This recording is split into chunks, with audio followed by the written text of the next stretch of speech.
last night. I was on midnight, I was on 7 in the morning. I don't know when I sleep. I was up at 3 o'clock to catch a flight, literally. On a 5 o'clock plane to Atlanta and then up to here. Are you on strictly coffee?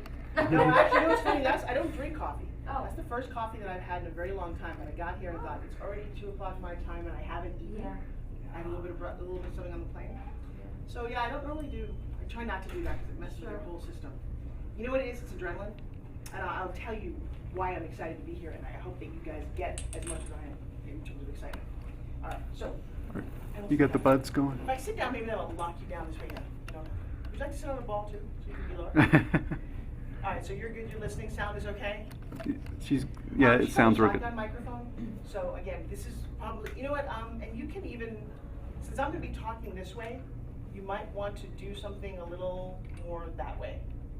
So just because. Like this? No. I'm this way. So more straight on, so it's not the side of my face. Oh, I see. Maybe from here. Yeah, I'm almost thinking, yeah, and I'll sit down for a little bit and just kind of do claps. So you like that angle? How's that for me? No, good, I can. Well, that's okay. I'm mobile. Well, because you can also, yeah. Now, how about her behind you? Is that okay? Not a great shot. No. Tell me what the better shot is. Is it better for me to stand up? Yeah. You tell I've done television my entire life and I'm not doing anything else. There's nothing worse than trying to capture something and spend all the time, energy, and money and realize that what you shot wasn't what you wanted. This is better. I've learned that the hard way. I think you'll keep your energy better from here too. So. All right, probably better when I stand up. Oh, okay. I don't sit down very well. All right, so my AM Forbes riding, welcome. One of the reasons that I'm really excited about being here is I have a real issue with doctors and doctors' offices. I just do. They think they know everything. And so I'll tell you the history of SpinGym and how this all started, but what I think I have here is possibly the greatest fitness product on the planet. Now, why do I get to say that? Well, I have a tremendous fitness background. And not fitness in a way that I've ever been fit. That's the crazy part. But I sell fitness products on television. And so from 1992 to 98, on a national TV series called Fit TV, I sold, touched, and felt every single fitness product out there, 1,500 of them. There's not a resistance band or a ball or a band or a table or a slam man or a elliptical or a Pilates machine that I haven't looked at, found the features and benefits, met the inventor, and sold. Some sold well, some didn't sell well. I have a personal prejudice with resistance bands because I used to do stand-up comedy at ski resorts, and I snapped my knee. Teach me to flirt on a ski slope, and he ran over one ski and the other went down a mountain. And that was the beginning of my comedy tour. Apparently I'm very funny when I'm on drugs. I spent 10 weeks pretty much high. See? And if you're on drugs, I'm even funnier.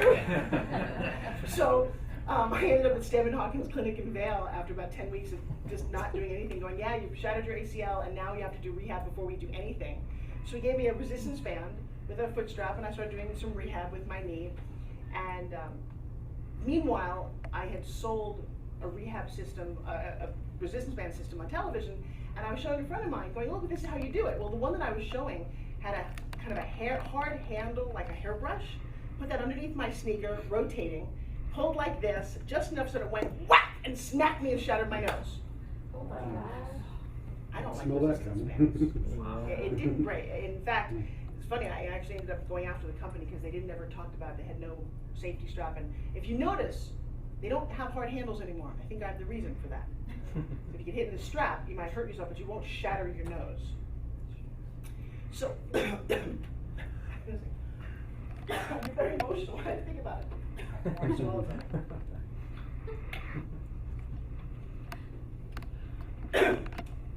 So, most of my life, I was overweight. I was a size 12 to 14. Thank you for shaking your head. I love you for that. I don't believe it, but I have to see pictures of that. Yeah, not only that, but I was a very ugly little girl because I'd actually broken my nose when I was a little girl. I was 8 years old when the first time I got hit in the face. And we grew up eating McDonald's and Kentucky Fried Chicken and didn't understand nutrition. And I was a dancer. And the funny thing, when you start really burning up all your sugars and you start craving even more carbs and you start feeding your body in this wicked cycle and you go on a diet that messes you up even more and you're like, I'm sorry, what? And I was a dancer. So I was a chunky dancer. And you've seen them on Dancing with the Stars like Lacey Schwimmer or Cheryl Burke. Back when I was doing it, if you were a heavy dancer, you didn't get to do it professionally. And that wasn't good enough for me, so I took all the berating of going to Overeaters Anonymous, being told constantly I needed to lose weight. And so in my psyche, my mom was 260 pounds most of my life. So I have a whole weight body thing. And I'm not very athletic. I have a real, I'll tell you all the things I'm not. I have a real hand-eye coordination issue. So there's no tennis, no balls coming at me, and I'm like, no, no, and that's not even my boyfriend. No, just kidding. That's a good joke. The truth is, that's why I don't play a lot of sports. And then I had this crazy desire of being an actress, which I don't know if you've Googled me at all. I've had some pretty crazy success. Everything from being on 24 to my own TV series on Fox, worked on Broadway, but never got to where I wanted to get. Where you want to get is where they call you, you're not auditioning anymore, and you say your name, you go, wow, Julie Roberts, Sandra Bullock. I don't need to explain those people. But everyone beyond them, to the right, you're like, who's that actress I see all the time? I wasn't even her, I was the girl behind her. So, it was very frustrating for me. I did discover, though, in my early 20s, a real knack for speaking. And so I started hosting things. And I hosted, I don't know, I also wanted to be James Bond. Explains a lot when you actually get to know me. I had this real adventure bent.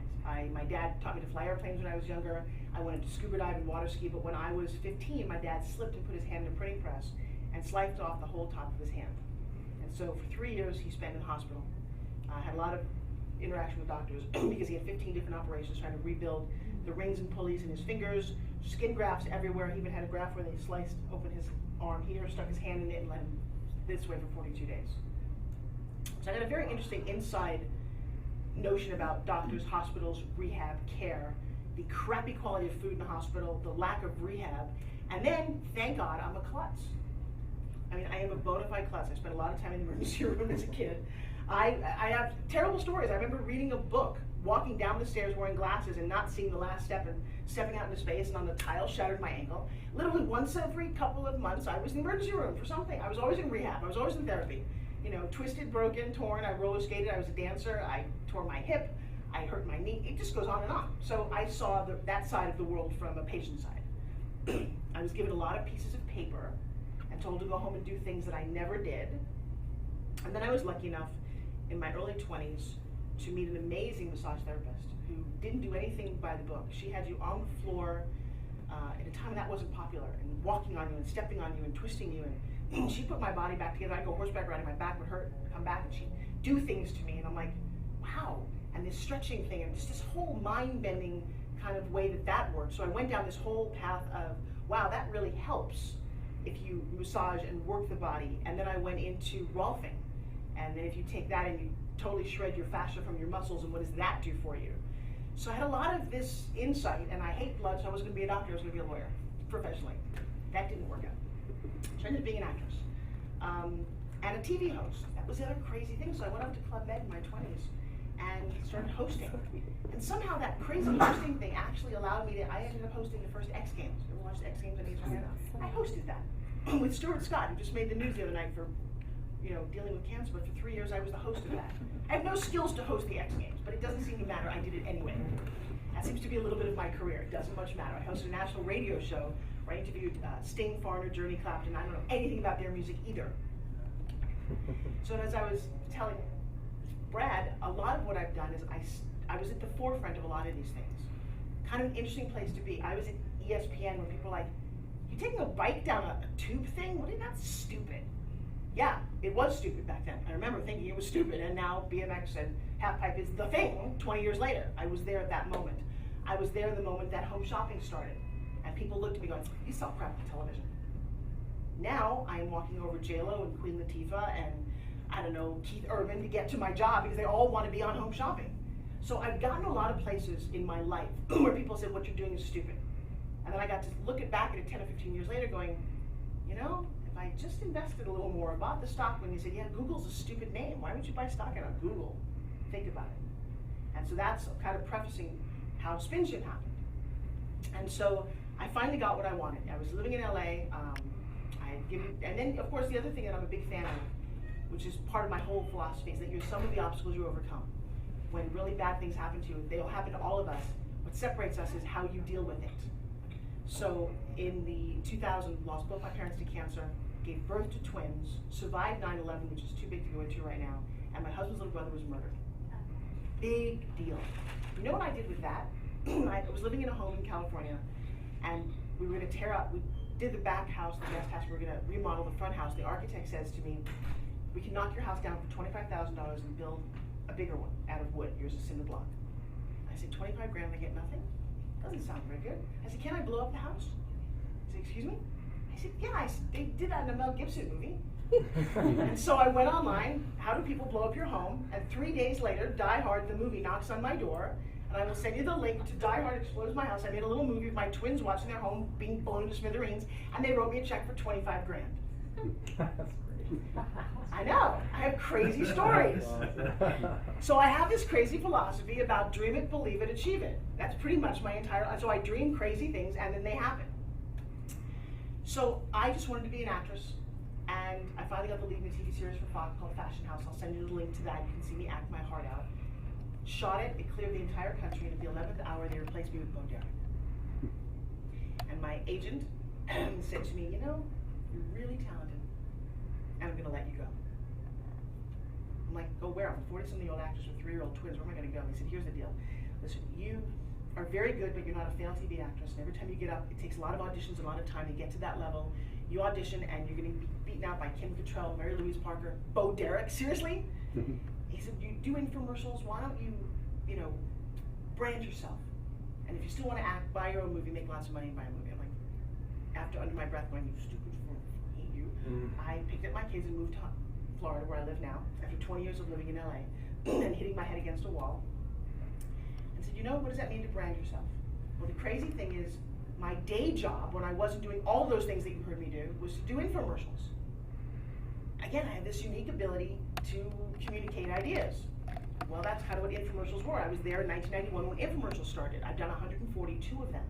Have you guys ever seen the Jack LaLanne juicer? Yes. Okay, that was me. I don't know if you noticed that. Yeah. That was me standing next to Jack. Montel. Williams, same thing. Well, you know, Jack, that one product grossed $1 billion in 80 countries in 8 years. I know. Well, things you don't realize about that whole world that you go, oh, they're selling crap on television, and we're making a lot of money selling crap on television.